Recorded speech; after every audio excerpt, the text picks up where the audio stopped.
Power star Pawan Kalyan ఒక అశేష అభిమానం, లక్షలాది మంది కోట్లాది మంది అభిమానులు ఉన్న ఒక కథానాయకుడు. అలాగే రాజకీయ నాయకుడిగా కూడా 10 ఏళ్ల నుంచి పార్టీ పెట్టి పార్టీ గెలుపోవటంతో సంబంధం లేకుండా సస్టైన్ చేస్తూ పోరాడుతూ, అంటే ఈ కూటమి గెలవడానికి ముఖ్య భూమిక పోషించిన వ్యక్తిగా అందరి చేత కొనియాడబడుతున్న పవన్ కళ్యాణ్ గారు. సో ఆయన కోసం చెప్పాల్సి వస్తే, ఆయన సైకాలజీ కోసం చెప్పాల్సి వస్తే ఏ విధంగా అనాలిసిస్ చేస్తారు? పవన్ కళ్యాణ్ గారు ఫస్ట్ ఆఫ్ ఆల్ ఫిల్మ్ ఇండస్ట్రీకి సంబంధించిన ఆయన. So if he wants to make money చేసుకోవాలంటే ఆయనకి ఆప్షన్స్ ఉన్నాయి. బట్ ఇందులోకి వచ్చి ఆయన ఇన్ని ఇయర్స్ నుంచి హోప్ పోకుండా టూ మచ్ ఆఫ్ పెర్సివరెన్స్ కానీ, కమిట్మెంట్ కానీ, కన్సిస్టెన్సీ కానీ, నేను గెలవాలి, ఏదో నేను దేశానికి కంట్రిబ్యూట్ చేయాలి. మనం తీసుకున్నట్లయితే చాలా మంది ఆయన విమర్శిస్తూ ఉంటారు. ఎలా అంటే సినిమా డైలాగులు చెప్తే చాలా మంది విమర్శించారు రీసెంట్లీ కూడా. ఏమని సినిమా డైలాగులు చెప్తే చాలద్దు, ఇది పాలిటిక్స్ అది ఇది అని చెప్పి. బట్ ఆయన మాట్లాడిన విషయాలు కానీ ఏమైనా కానీ కొన్ని డైలాగ్స్ ఇండియాని మార్చే విధంగా, యూత్ లో ఒకలాంటి ట్రాన్స్ఫర్మేషన్ కానీ, ఒకలాంటి మోటివేషన్ కానీ మీరు చూసినట్లయితే this lot of youth following for him. So అట్లాంటి is a very good motivator అని నేను చెప్తా. ఎందుకంటే యూత్ ని, మాసెస్ ని కదిల్చి మోటివేటింగ్ ఫ్యాక్టర్ ఉంటే గానీ అంత ఫాలోయింగ్ రాదు. సో డెఫినెట్లీ ఆయన చెప్పే స్పీచెస్ లో గానీ ఏదైనా గానీ నాకు ఎలా అనిపిస్తుంది అంటే he striving for better India, some kind of change. ఇదంతా కాదు, ఈ బ్యాడ్ థింగ్స్ అన్ని కాదు, ఈ లంచాలు తీసుకోవడము, ఈ అవినీతి, ఇదంతా కాదు. సో జగన్మోహన్ రెడ్డి ఎలక్షన్స్ ముందు ఏమని చెప్పారు? నన్ను గెలిపించండి అని. ఇక్కడ emotions lot of role play చేసే. So I think emotional aspect లో అట్ ద సేమ్ టైం ఇప్పుడు పవన్ కళ్యాణ్ గారికి ఉన్న బాధ్యత ఏంటంటే ఎమోషన్స్ మీద వచ్చారు ఫ్యాన్స్. ఆయనకున్న ఒక చరిష్మా గానీ, ఆయనకు విపరీతమైన charisma, the way he motivates people, and ఆయనకున్న ఒకలాంటి భరోసా ఇస్తున్నారు చూసారా జనాలకి. ఏంటంటే నేను చేస్తాను, చేంజ్ మీకు కనిపిస్తుంది, ఇవన్నీ కాదు, you will see a new India, new Andhra Pradesh అని ఇలాంటి మోటివేటింగ్ ఫ్యాక్టర్ వల్ల I think he won. And ఇప్పుడు ఆయనకున్న టాస్క్ ఏంటంటే, ఇప్పుడు ఎవరైతే ఓటర్స్ వచ్చారో, ఆయనకి పర్టికులర్ ఫాలోయింగ్ ఉన్నదో, సో ఈ ఎమోషన్స్ తో వచ్చిన వాళ్ళు మళ్ళీ నెగిటివ్ గా ఏదైనా ఎమోషన్స్ ఫీల్ అయితే, ఎందుకంటే ఇప్పుడు ఫర్ ఎగ్జాంపుల్ ఏదైనా పర్సనల్ రిలేషన్స్ లో కానీ ఎందులో కానీ మీరు చూసినట్లయితే బాగా ఇష్టం ఉన్న వాళ్ళ దగ్గర చిన్నది ఏదైనా నెగిటివ్ గా జరగగానే కేయాస్ వస్తాయి, గొడవలు జరుగుతాయి, ఏదైనా చిన్న కాంట్రవర్సీ, చిన్న మనస్పర్ధలు రాగానే. అలాంటివి కూడా జరిగే ఛాన్సెస్ ఉన్నాయి పవన్ కళ్యాణ్ గారి గురించి. ఎందుకంటే అప్రోర్ ఒకేసారి వచ్చింది కాబట్టి ఎమోషన్స్ తో. So then might also be a flip side. కాబట్టి ఆయన చేయాల్సింది ఏంటంటే ఇప్పుడు కన్సిస్టెంట్ గా వీళ్ళని ఉంచుకోవడం. He's a very good leader who has the capacity to motivate people. అంటే ఇప్పుడు పవన్ కళ్యాణ్ గారు సైకాలజీ కోసం చెప్పాల్సి వచ్చినప్పుడు, అంటే నేను చాలాసార్లు ఆయన గమనించింది ఏంటంటే, ఆయన కొన్ని విషయాల్లో చాలా అగ్రెసివ్గా ఉంటారు. అంటే ఒక రకమైన అంటే పాజిటివ్ ఆవేశం, అంటే ఆయన అభిమానులు చెప్పేది ఏంటంటే ఆయన ఆవేశం ఒక పాజిటివిటీ వైపు ఉంటుంది అని. సో పాజిటివ్ ఆవేశం అనే దాన్ని ఎక్కువ ఎక్స్ప్రెస్ చేస్తూ ఉంటారు.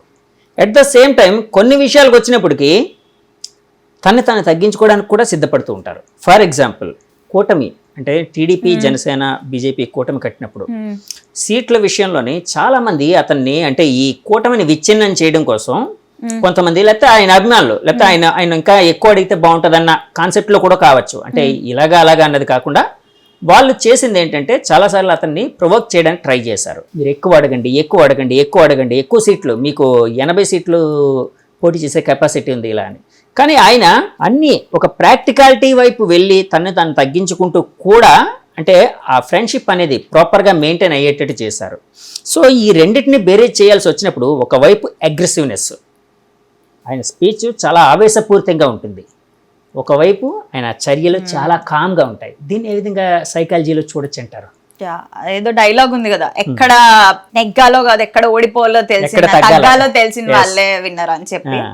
సో పవన్ కళ్యాణ్ గారికి ఎక్కడ నెగ్గాలో కదా ఎక్కడ తగ్గాలో కూడా తెలుసు. సో పవన్ కళ్యాణ్ గారికి వచ్చేటప్పటికి ఏంటంటే, నేను అదే ఇందాక చెప్పా కదా, మోటివేషన్. ఓకే. సో అగ్రెసివ్ గానే ఉండాలి స్పీచెస్. ఆ మోటివేటింగ్ ఫ్యాక్టర్ అనేది చాలా మందికి ఉండదు.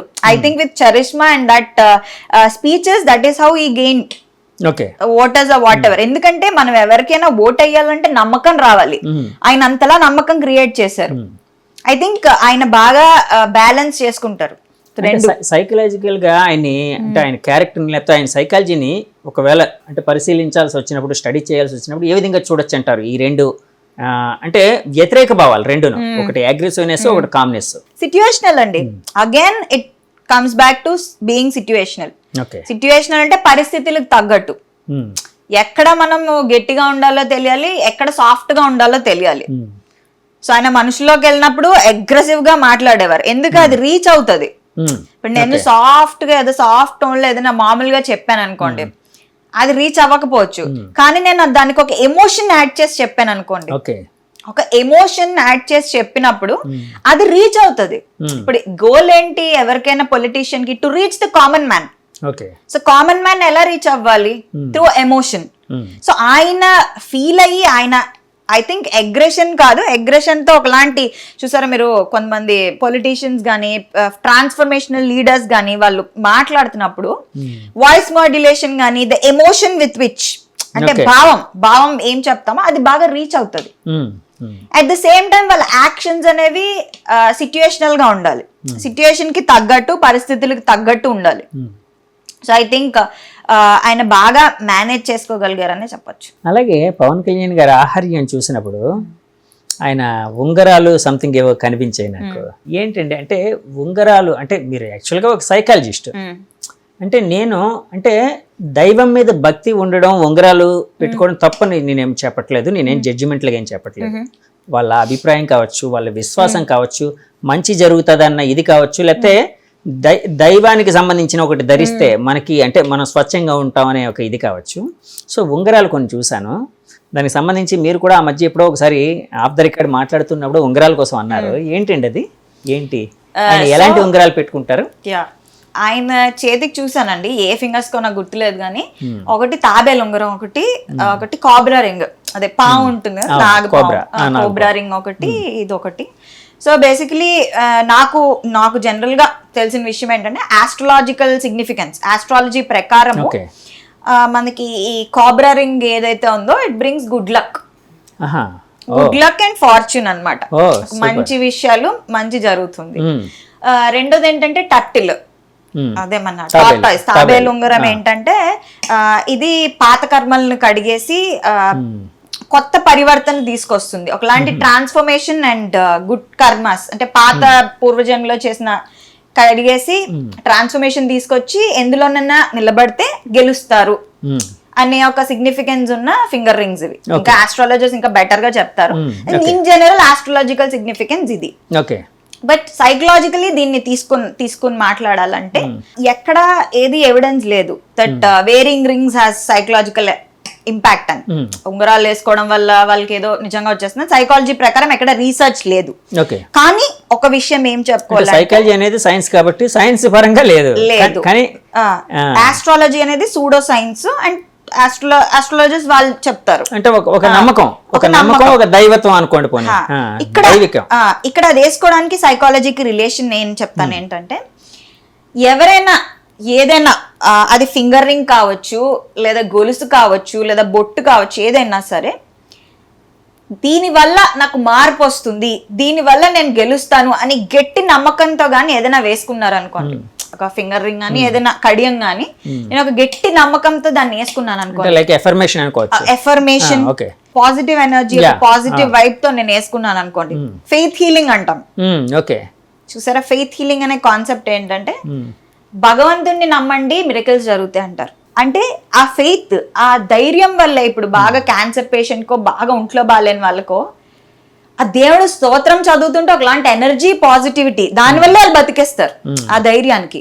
సో ఎవరైనా ఏదైనా అనుకుని స్ట్రాంగ్ గా ఎఫర్మ్ చేసుకుని నమ్మకంతో పెట్టుకుంటే మన మైండ్ లో మనకి తెలియకుండా సబ్ కాన్షియస్లీ చేంజెస్ వస్తాయి. సో డెఫినెట్లీ దానివల్ల పాజిటివ్ ఇంపాక్ట్ ఉంటుంది. సో ఏ ఎఫర్మేషన్ అనుకుంటామో డెఫినెట్లీ దాని వైపు మనం అడిగేస్తాం. ఓకే సో ఇదే మనం లా ఆఫ్ అట్రాక్షన్ అంటారు, లా ఆఫ్ యూనివర్స్ అంటారు, ఓకే ఇలా చాలా చాలా కాన్సెప్ట్ చెప్తారు. బట్ దానికి సైకలాజికల్ రీజన్ ఏంటంటే సైంటిఫిక్ ఎక్స్ప్లెనేషన్ నేను మీకు చెప్తాను. ర్యాస్ అంటాం ఓకే బ్రెయిన్ లో, ర్యాస్ RAS అంటే రెటిక్యులర్ యాక్టివేటింగ్ సిస్టమ్ ఓకే మన మైండ్ లో ఉంటుంది. సో ఈ రెటిక్యులర్ యాక్టివేటింగ్ సిస్టమ్ ఏంటంటే ఒక సెక్యూరిటీ గార్డ్ లాగా, లేదా ఒక ఏదైనా హోటల్ బయట ఒక బౌన్సర్ లాగా, సెక్యూరిటీ గార్డ్ లాగా. ఓకే సో ఎవరు లోపలికి వెళ్తున్నారు మన బ్రెయిన్ లో, ఎవరు లోపలికి వెళ్తున్నారు, ఎవరు బయటకు వస్తున్నారు, ఇది అది అబ్జర్వ్ చేస్తూ ఉంటది arse, reticular activating system. So మనకి ఫర్ ఎగ్జాంపుల్ ఇది రెడ్ కార్ థియరీ అంటారు, రకరకాలుగా మాట్లాడతారు. ఇప్పుడు ఫర్ ఎగ్జాంపుల్ నేను రెడ్ కార్స్ ని తలుచుకున్నాను, రెడ్ కార్స్ లేదా నాకు పదం ఏదైనా నా మైండ్ లో ఉంది, స్పందన లేదా బిర్యానీ లేదా ఆవకాయ లేదా ఎల్లో, ఇలా అనుకున్నాను ఆల్రెడీ. ఓకే నా ఫోకస్ అంతా ఆ పర్టికులర్ దాని మీదే ఉంది. మీరు రోడ్డు మీదకి వెళ్ళారనుకోండి, మీకు తెలియకుండా మీకు ఆ రెడ్ కార్ కనబడుతుంది. అంటే ఆ ఫోకస్ అంతా దాని మీద ఉండడం వల్ల మనకు అవే కనబడతాయి, ఓకే సబ్ కాన్షియస్లీ మనకు కనబడతాయి. కాబట్టి ఈ లా ఆఫ్ అట్రాక్షన్ గా ఇవి ఎలా పనిచేస్తాయి అంటే, మన ఫోకస్ ఎప్పుడు ఎక్కడ ఎక్కువ తీసుకెళ్తామో దాని పట్లే మనం సబ్ కాన్షియస్లీ తెలియకుండా యాక్ట్ చేస్తాం. ఓకే అందుకే యు ఆర్ రెస్పాన్సిబుల్ అంటారు. ఇప్పుడు సింపుల్ ఎగ్జాంపుల్ చెప్తానండి ఇది ఎలా పనిచేస్తుంది, ర్యాస్ ఇన్ యాక్షన్ అని చెప్పి. ఎగ్జామ్ రాస్తున్నారు, ఇప్పుడు ఎగ్జామ్ రాస్తున్న వాడికి ఏదో ఒక ఎగ్జామ్, మంచి ఎగ్జామ్ రాస్తున్నారు, అక్కడ ఇన్విజిలేటర్లు కొట్టుకున్నా వినిపించదు, వెనకాతల పెద్ద పెద్ద సౌండ్లు పెట్టి సౌండ్ సిస్టమ్లు పెట్టి డాన్స్లు వేస్తున్నా వినిపించదు, ఇంకేదో జరిగిపోతున్నా వినిపించదు. ఎగ్జామ్ క్వశ్చన్ ఆన్సర్ ఫోకస్ తోనే రాస్తారు, మిగతా అన్ని మ్యూట్ అయిపోతాయి. ఎలాగా చెప్పండి? అలాగా మామూలుగా అవే స్టిమ్యులై ఉంటే చదువుతున్నప్పుడు ఇంట్లో అబ్బా ఇవన్నీ పెట్టిస్తాడు, కాన్సన్ట్రేషన్ ఉండదు అనుకుంటా. మీరు ఎగ్జామ్ హాల్లో ఏం చేస్తారు? అంటే ర్యాస్ అనేది ప్రాపర్ గా యాక్ట్ చేస్తుందనా అక్కడ? ర్యాస్ అనేది ఎవరికి వాళ్ళు, నేను ఎందు మీద ఫోకస్ పెడితే అదే నాకు సబ్ కాన్షియస్లీ నేను యాక్ట్ చేస్తాను దాని మీద. ఓకే ఓకే ఇప్పుడు నేను గెలుస్తా అనుకుంటే సబ్ కాన్షియస్లీ మీరు దాని వైపు ఇచ్చేస్తూ ఉంటారు మైండ్, డెఫినెట్లీ. అందుకే అంటారు సెల్ఫ్ టాక్ అంటారు, విన్నట్లయితే ఇదంతా ట్రాష్ అనుకుంటారు, ఇదంతా నిజం కాదు అనుకుంటారు, కానీ మైండ్ మీద బాడీ మీద, దీన్నే ఇప్పుడు న్యూరోప్లాస్టిసిటీ అంటున్నారు. యాక్చువల్గా సీక్రెట్ అనే బుక్ లో కూడా అదే చెప్పారు. సీక్రెట్ అనే ఒక ఫేమస్ బుక్ రెండవ ఉంది, ఆ బుక్ లోని అదే చెప్పారు. లా ఆఫ్ యూనివర్స్ అన్నాను, లా ఆఫ్ అట్రాక్షన్ అన్నాను. సో ఇవంతా ఇదే. చాలా మంది ఏంటంటే ఇదంతా ఇదంతా అది అనుకుంటారు, బట్ డెఫినెట్లీ మనకి మనం ఏం మాట్లాడుకుంటాం, మనం రెగ్యులర్ గా మన మైండ్ లో ఏం రన్ అవుతాయి thoughts, every thought will count. Okay so మనకి మనం ముందు నమ్మాలి. సో ఎందుకు అనే దానికి నేను ఇంత సైంటిఫిక్ ఎక్స్ప్లెనేషన్ ఇస్తున్నాను. ఇప్పుడు ఇంతకు ముందండి పుట్టినప్పుడు ఎంత బుర్ర ఉందో దాంతోనే ఉంటారు, ఇంకా బ్రెయిన్ లో చేంజెస్ రావన్నారు. ఇప్పుడు ఏంటి న్యూరోప్లాస్టిసిటీ, మీరు ఆలోచించిన విధానం, మీరున్న సిట్యుయేషన్ బట్టి మీ విధానాన్ని మార్చుకోవచ్చు, ఓకే మీ మైండ్ సెట్ ని మార్చుకోవచ్చు. చాలా కష్టం, నెక్స్ట్ ఇంపాసిబుల్. బట్ మీరు ఏది ఎక్కువ ఫోకస్ చేస్తే మీకు అదే కనబడుతుంది. Okay and this is a proven scientific thing. Okay so అది. So coming back to Pawan Kalyan గారు, ఐ థింక్ ఆయన నమ్మకంతో వేసుకున్నారు కాబట్టి పాజిటివ్ ట్రాన్స్ఫర్మేషన్ మైట్ హ్యాపెన్. ఇప్పుడు ఆ ఎగ్జామ్ రాసేవాడు ఎగ్జామ్ మీద ఫోకస్, అంటే ఎగ్జామ్ బాగా రాయాలి, లేకపోతే దాని మీద సబ్ కాన్షియస్ గా పనిచేస్తూ ఉండడం వలన అతనికి ఎలాంటి శబ్దాలు ఎలాంటి డిస్టర్బెన్సెస్ లేకుండా దాని మీద ఫోకస్ పెడతాడు. అట్లాగే అంటే పవన్ కళ్యాణ్ గారి విషయంకి వచ్చినప్పటికీ మీరు అన్నట్టు ఆ పాజిటివిటీ, ఇప్పుడు ఏదైతే అంటే ఒక పాజిటివ్గా నన్ను డ్రైవ్ చేస్తుందని నా నమ్మకంతో ఆయన ధరించిన ఇవి సైకలాజికల్గా కూడా ఆయన ముందుకు నడిపించాయని అనుకోవచ్చు కదండి. నేను సైకలాజికల్ ఈ ఎలా పనిచేస్తుంది చేయలేదు అని పక్కన పెడితే ఆస్ట్రాలజికల్గా, సో సైంటిఫిక్గా నేను చెప్పాను అనమాట, మన మెదడు మీద ఎలాంటి ఇంపాక్ట్ ఉంటుంది అని విభూతి పెట్టుకుంటారు. సో ఆయన జగన్ ని ఓడించాలి అని అనుకున్నారు ఫస్ట్ నుంచి. అదే యాక్చువల్గా ఆయన ఎప్పుడు నేను ముఖ్యమంత్రి అవ్వాలని ఎప్పుడు అనుకోలేదు, ఆయన అనలేదు, అనుకోలేదు. జగన్ గారిని ఎలాగైనా ఓడించాలి, జగన్ గారిని ఓడించాలి, అందరూ కలిసి కట్టుకు వెళ్ళాలని ఆ ప్రయత్నం అదే ఫోకస్ మీద చేసి ఎలాగైతేనే ఓడించారు. సో ఇది అనుకోవచ్చంటే ఈ విధంగా, అంటే ఆ ఫోకస్ మొత్తం దాని మీదే పెట్టడం వలన ఆయన సబ్ కాన్షియస్గా అన్ని, అంటే ఆయన ఎఫర్ట్స్ మొత్తం దాని మీద పెట్టి అన్ని విధాలుగా యాక్ట్ చేయగలిగారు అని అనుకోవచ్చా అండి? డెఫినెట్లీ అండి, ఇది పనిచేస్తుంది.